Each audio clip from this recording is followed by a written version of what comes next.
রাষ্ট্র কাকে বলে।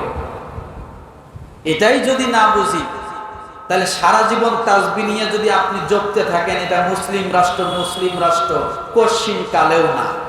আপনার সৌদি আরব কি মুসলিম রাষ্ট্র? মুসলমান বসবাস করলেই কি মুসলিম রাষ্ট্র হয়? পুরোপুরি শরিয়া আইন আছে যে বলে যে বিচার মানি তাল গাছটা আমার। মুসলিম রাষ্ট্র তখনই হবে যখন খেলাফত কায়েম হবে। খেলাফত যতক্ষণ পর্যন্ত কায়েম হবে না ততক্ষণ পর্যন্ত মুসলিম রাষ্ট্র দাবি কেউ করতে পারে না।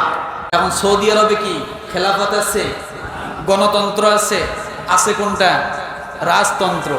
রাজতন্ত্রকে আল্লাহর রাসূল সাবেত করছেন, আল্লাহ তাআলা সাবেত করেছেন সম্পূর্ণ অবৈধ। আলোচনা করছিলাম না একদিন, রাজতন্ত্র আর বংশতন্ত্র, মনে আছে? বংশতন্ত্র কিভাবে হয়, রাজতন্ত্র কিভাবে হয়, আর গণতন্ত্র কিভাবে হয়।